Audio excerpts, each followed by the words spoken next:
Thank you, Miss Beth, and thank you to all of our children. And aren't you glad to be part of a church that has children? I know I'm glad they are not all mine.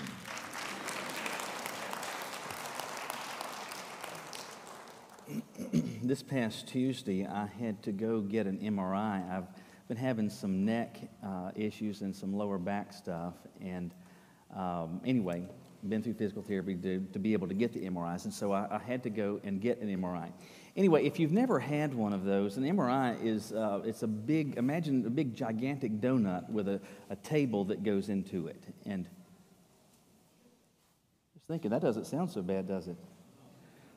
Anyway, but imagine this big, gigantic donut-looking thing that you lay on this table that's mechanically controlled that inches you into this device.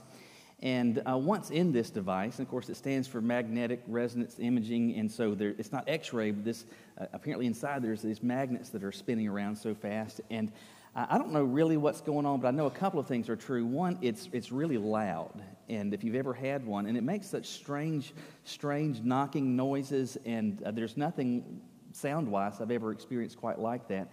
And this was, I guess, my third or fourth MRI, but the fact that I was having to have neck and lumbar done, that meant that there was 2 studies, and each of those studies is about 30 minutes. So I'm going to spend an hour in this machine. And so they get you to lay down on the table, and once they do that, they give you some earplugs because it is loud, and they ask you if you're okay in tight spaces. And I've been in, like I said, I've been in this and through this before repeatedly, and so I was like, no, I'm okay with this. And so then they go ahead and start it. And so once you go into the machine, the first thought that you have, if you're like me, is I wish I was skinnier. And so once you're in there, you realize just how confined and cramped it is. And even though I had said to them, I'm okay, and I don't have claustrophobia, and I'm okay in cramped spaces, it is really, really cramped. And so, for example, if you're laying there, you can't, like if your nose itches, that's about all you can do, because, I mean, sincerely, that machine is just right above your face. And so I get in there, and I'm thinking, actually, I'm beginning to rethink maybe their question, where they said, are you okay in cramped spaces? I'm starting to think, I think I'm okay. I think I'm okay. And so then at this point, I start to have a silent conversation with myself. You ever have those?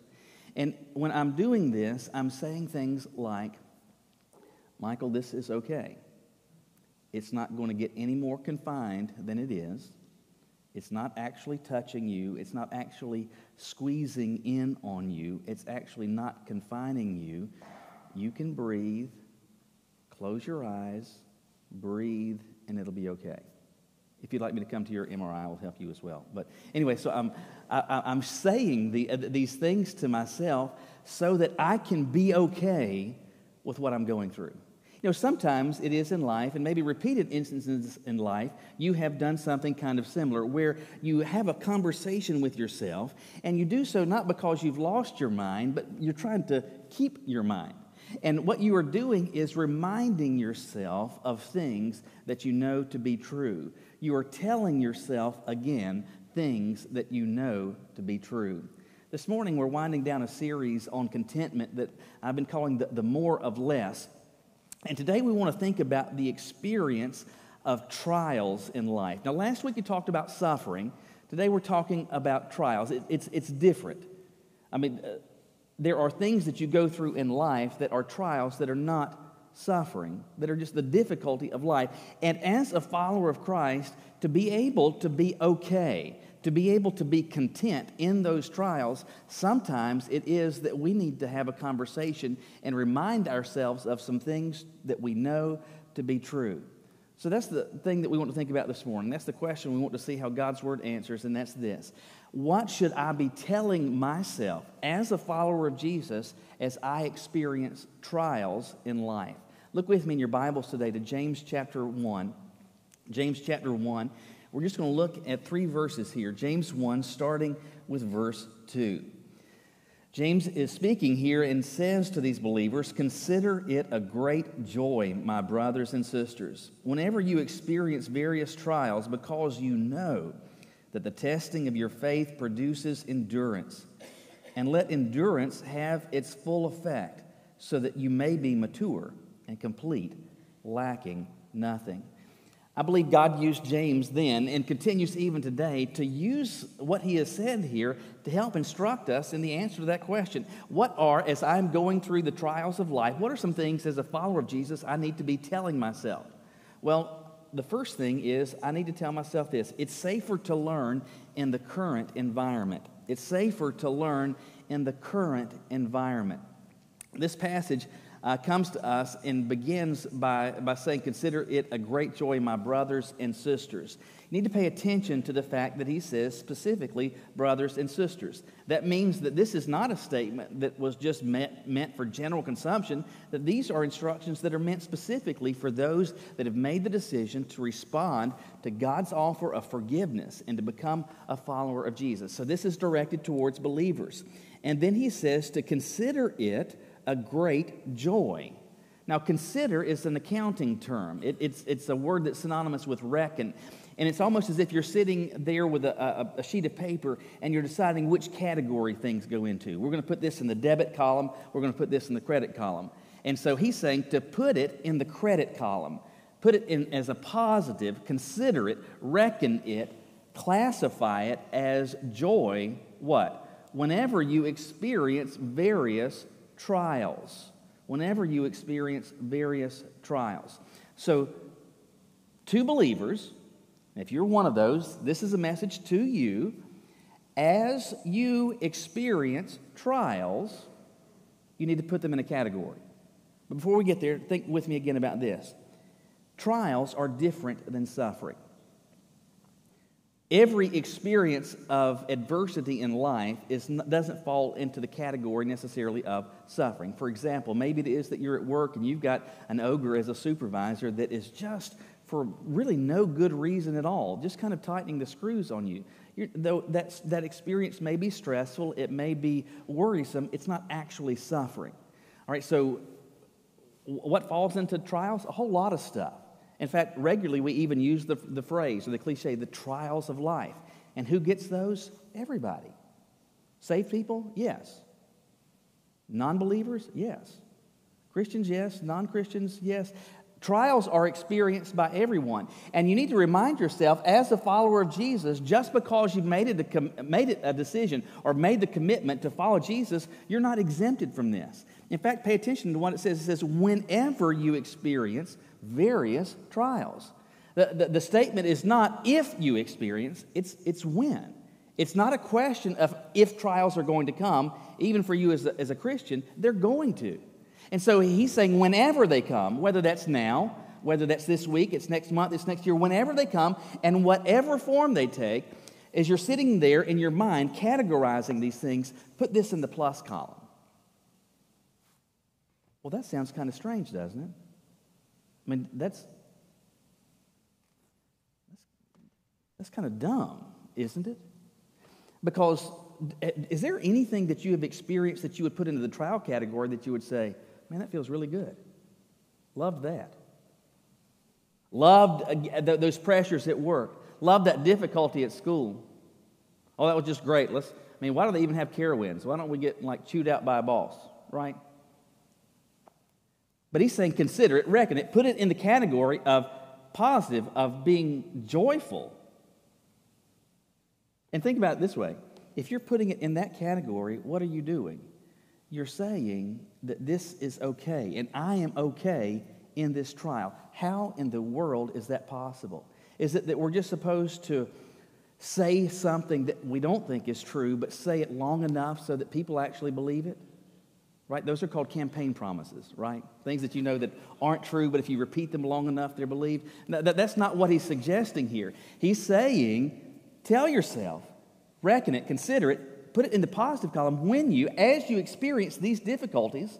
But that doesn't mean that they're pleasant. It doesn't mean that they put a smile on your face. It doesn't mean that they feel good. So how in the world can we do this? Well, I think it has everything to do with the consideration of the word trial itself. Now, there's a number of ways in which we use that term. For example, we use it in a legal setting. And so in a criminal court case, how it works is that you have a defendant who has been charged by the state, who has been charged by the government with a particular crime. And so there is a trial, and the word means to prove, to verify.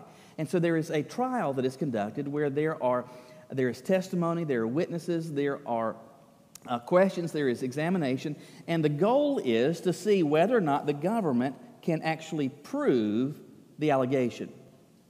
Beyond a reasonable doubt, can you verify that the claim you made against this person is actually the case? So we use trial in that sense. You're seeking to prove that something is the case. But there's another way that we use the word trial, and a lot of times we're just thinking about it with respect to the whole experience of testing, or maybe even using the phrase running through the paces. For example, I was reading just the other week that the U.S. Navy has finally sent on its first deployment the newest, largest aircraft carrier that the world has ever seen. It's the USS Gerald Ford. It's impervious to attack except from golf balls. Remember any Gerald Ford stuff? Anyway, look it up. Anyway, the USS Gerald Ford is the largest aircraft carrier in the world. The next largest the next largest aircraft carrier is also a U.S. aircraft carrier. The number 3 is a Chinese carrier that was just launched, but this one displaces 12,000 more tons than the second largest. 30,000 more tons than the Chinese carrier. This thing is massive. And if you've got a ship that is this massive, that is that big, you also comes as no surprise, this thing came with a massive price tag.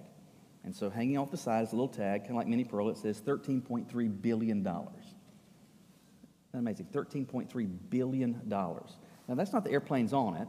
That's not paying the sailors on that boat. Just the boat itself, $13.3 billion. And this ship just completed its sea trials and is now on its first actual deployment. Well, when did its sea trials begin? Was that earlier in the summer? No, in 2019. Since 2019, they have taken this boat out repeatedly and been conducting these trials. Well, what are you doing when you are conducting a trial on a ship such as this? Well, you're testing everything, and you're exerting some stress on this structure, on this craft, on this equipment to see, is it going to work? And so we're going to veer hard to port at full speed, and we're going to try to launch an aircraft, and we're going to simulate a fire. So we're going to do all that at one time just to make sure that everything works. And what's the goal? Well, to identify if it works, if there is a problem, so that you can address the problem. But when do you conduct a trial? You conduct a trial before the enemy comes, right? Why are they putting this ship through its paces? They want to make sure that it can withstand these pressures, that it can endure these difficulties, that it can stand against this adversity before it's actually coming from the enemy. Now plug that back into what he's describing here. To those that are the followers of Jesus, it is not a matter of if, it's when trials come. Regular difficulty in life, and you're not immune from it, and sometimes it can be really great. And just as trials on a piece of equipment can be very significant and push you to the limits, it may very well be that the one that you're going through now, or the one that is going to come, or the one that came last year, it stressed you to the very max. You felt like you're almost at a breaking point, but that was experienced to do what? To put you through the paces before the enemy attack. Now understand this. As you experience a trial, whatever that difficulty is, there is none of this that has caught God by surprise. There is nothing that you are experiencing that hasn't crossed His desk and got His stamp of approval for you to experience. It's not that He's gone away and has no idea what's going on. He's on vacation. He's checked out. And so you're experiencing this and God doesn't know. God. Understand that the one who is in control is, for you, as one of His followers, many times even guiding you into these trials. And that doesn't mean that they're fun. Doesn't mean that they're not stressful. Doesn't mean that they don't really kind of put you to your limits. But that is to help identify weakness so that weakness can be addressed before the enemy comes. Let me just remind you, the enemy is coming. He's looking for you. He can't ultimately take you back into his grasp now that you've become a follower of Jesus, but he can make you ineffective. He can make you miserable. He can cause you to do damage to the team. He wants to do all of these things, and he's coming after you. And so the one who is in control of everything, who's in control of you, is going to allow you, maybe even guide you to experience the trials of life to prepare you for when the enemy comes. So what do you need to tell yourself? It is safer for me to learn in this environment. As great as the pressures are, as great as the stresses are, as frantic as this may be, as concerning as this may be, it's safer to learn in this environment than when I'm actually under assault from the enemy. I need to tell myself that. But I need to tell myself something else, and that's this. Building endurance has no shortcuts. Building endurance has no shortcuts. There's an important word that James uses in verse 3. He says, I want you to put this in the positive category, this experience of trials. He says, because you know that the testing of your faith produces endurance. You know this. You know this. This is not something that has to be imagined, that has to be contrived. You understand, you already are aware of this. Logic even tells you that testing produces endurance. That putting something through its paces identifies weakness so that weakness can be addressed, so that it becomes stronger, so that you can endure. The word that's translated as endure literally means to be steadfast, to be steadfast. For example, when I was in seminary, it was in the town of Wake Forest, and so my first, the first 2 years, I lived in North Raleigh, and the first part of my second year, I was living with a coworker who lived in a mobile home in a trailer in North Raleigh. And there was nothing wrong with that until, I think it was Hurricane Fran was coming through. And anyway, Raleigh was going to be affected by some fairly strong winds, and they were encouraging people, among other things, if you're not in something that's like made to the ground, you better do something about that. And so I left Raleigh. Why? Because I didn't know whether this that I was in might remain steadfast, whether it might be able to endure the difficulty that it was going to face. I didn't want it to blow around. I didn't want it to land on a witch.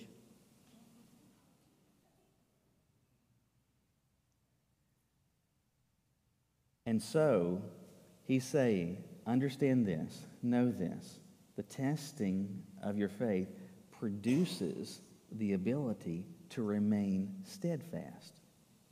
So that as increasing amounts of adversity begins to be experienced, you're able to stay in place. You're not blown away by this. Experiencing the difficulties, the trials of life has as a benefit, it causes us to lean on God in such a way that the roots get established, so that even as the difficulty gets increased and as the adversity mounts up, our faith continues. We're not saying, I'm checking out of this. This whole following God thing, this is for the birds.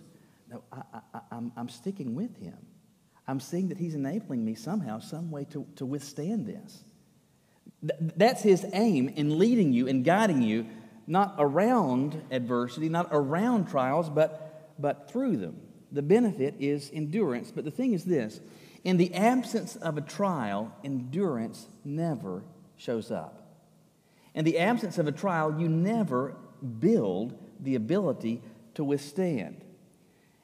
Endurance never increases. In fact, in the absence of a trial, endurance decreases. It's very much like the cliche, use it or lose it. And in the absence of trial, we tend to get weaker. So, to put it in this context, our house is a mile and a half away, which is not that far. And there are instances, and I'm not saying repeated because, I hate to show off, but there are some instances where I have walked home, right? And I don't really know why I did that, but anyway, I've walked. It's not that far. It's not that far. And so I could walk to the house, and I could, if I wanted to walk home to eat lunch, or if I want to then walk back, I can do that. Now, suppose I get a phone call, and Caroline says, hey, one of the kids is having some episode. We've had to call an ambulance. They're in trouble. I need you to get here as quick as you can. Let's say my car won't start, and if I have to run to the house, I could get there. I could get there. But at that point, we would need 2 ambulances.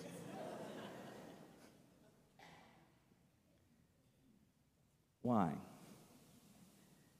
Because I haven't been running.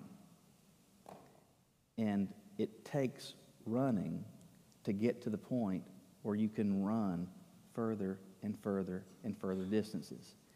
If you want to run a marathon, you don't start by running 26.2 miles, do you? You start by getting a mile under your belt without needing oxygen. And then you stretch that out. And before you ever run a full marathon, you're probably going to run a half marathon. Why? Because you're seeking to build endurance, your ability to withstand this pressure. And understand that only comes as you are stretching things, as you are being pressed, as you are being put through the paces. But here's the reality. We don't like that. In fact, constantly as people, what are we doing? We're looking for shortcuts, right?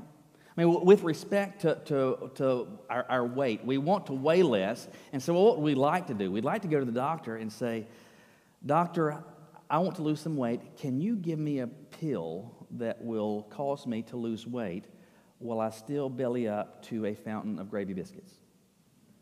That's what we want. And what's the doctor going to say? That weight loss ultimately comes from what? Diet and exercise. You know what? You know that. You know that. You may not like it, you may not want it, but you know this is how it comes. I've been playing the banjo now for like 4 years, and I'm not great by any stretch, but I'm a lot better than I was, and I'd like to be a lot better than I am, and I wish there was some magic wand that could cause that to be the case, but you know how I get to be a better player? Practice. Put yourself through the paces, and what does that do? It produces this. It's not magic. It's you practice, you get better. You watch your diet and exercise, you'll be at or get to a controlled, decent, and healthy weight. You know that. You know that. And he's saying here, you know that your faith only grows, that your dependence on God only grows and gets to the point where it can withstand the difficulties, not just of life, but even the attacks of the enemy as you experience trials. Does that mean that we need to be crazy and say dumb stuff like, ooh, trials are fun. Yay. That's terrible. Hot dog. No. But that I can put it in the positive category as I'm telling myself this. It is safer to learn in this environment, going through this trial, than when the enemy attacks. That my faith is only going, my dependence on God is only going to grow as it gets stretched, as it gets some pushback, as it gets pushed to the limits. That's the only way that it's going to get stronger.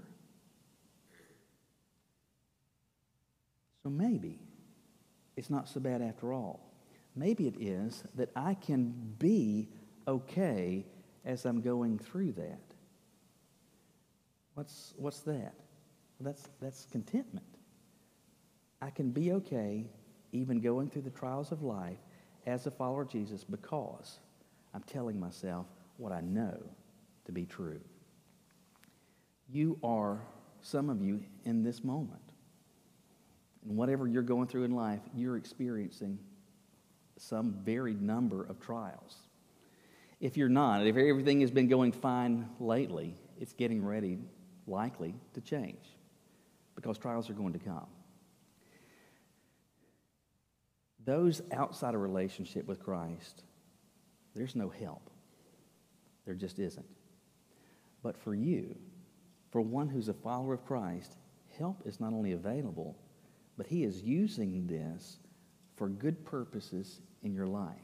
So maybe, just maybe, instead of praying to get out of it, you just say, Lord, help me to grow as I lean on you to get through it.